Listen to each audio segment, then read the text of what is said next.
The NFC East, or as some people not so affectionately call it, the NFC least, is one of the craziest divisions in football over the past 20 years.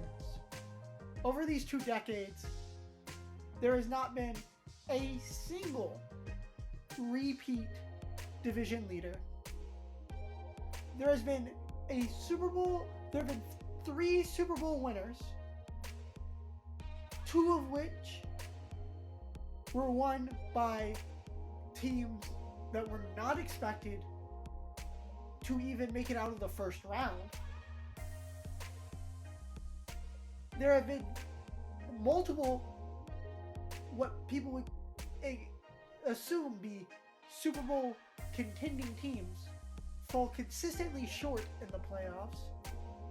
Multiple teams that have surprised us throughout the years, with the 2008 Giants, all the way through last year's football team winning, I think it was 6 out of the last 9, and almost beating the 2020 Super Bowl champs, the Tampa Bay Buccaneers.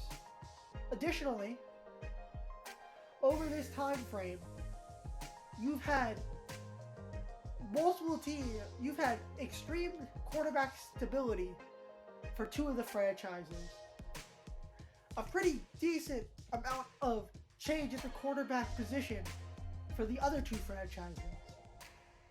You've had two for the Giants in Eli Manning and Daniel Jones, and 2 for the Cowboys in Dak Prescott and Tony Romo. But both the Eagles and the football team, who are now the Commanders and were formerly the Redskins, have had so much controversy and turmoil.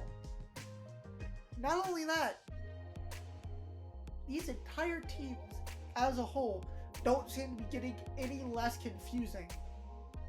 Because just when we thought the football team, the Commanders, my apologies, and the Giants were going to fall back, the Eagles were going to be a close second, but not really be able to catch the Cowboys.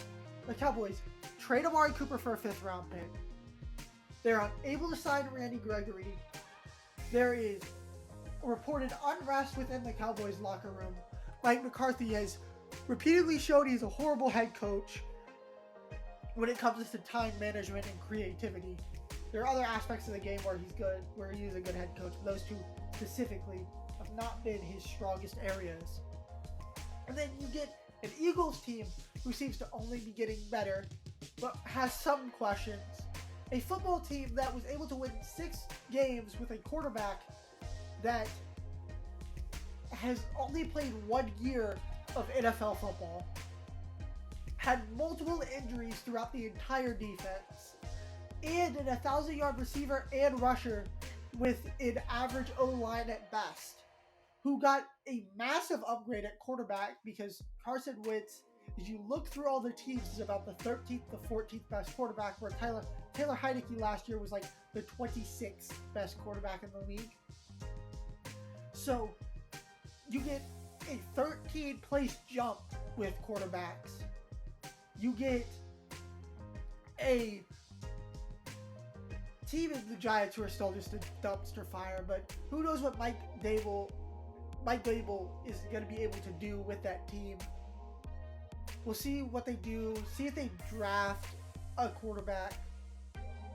And through all of that, the division is once again wide open. Yeah, you could say the Cowboys are still the favorites. They have the best quarterback in the division. But they really got nothing else. They don't have the best running back in the division because Zeke is not Zeke anymore. Antonio Gibson is better. They don't even have the best receiver anymore because I give that to Terry McLaurin.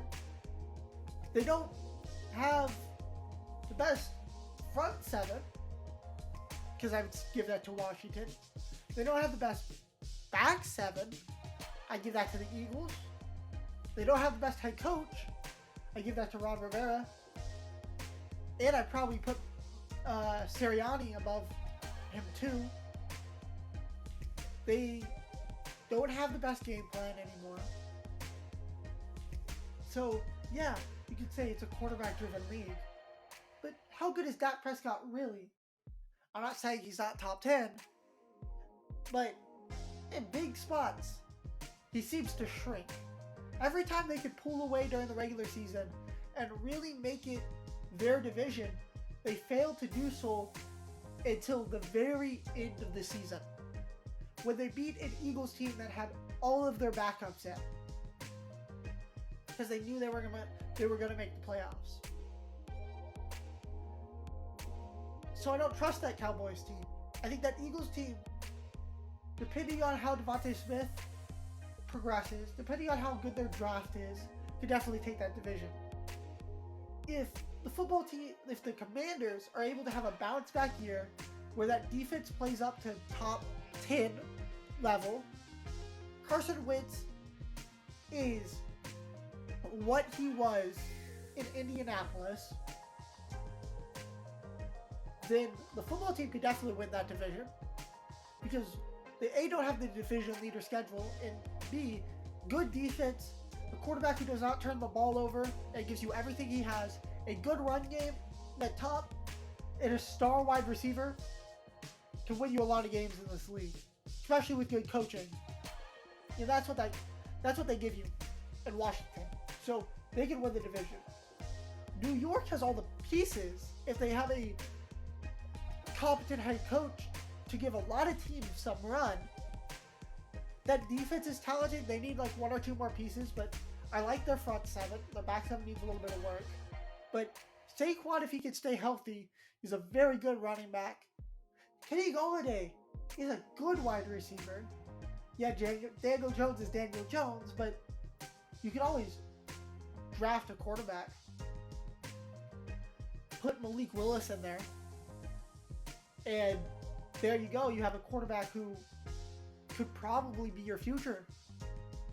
You put all that together, I don't think the Giants will win the division by any means, but they can get close.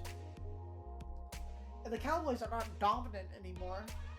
The team thrived on takeaways. And yeah, sure, Taylor Heineke was a turnover machine.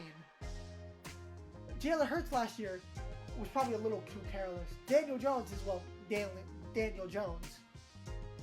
But now you have a quarterback who is not turnover prone.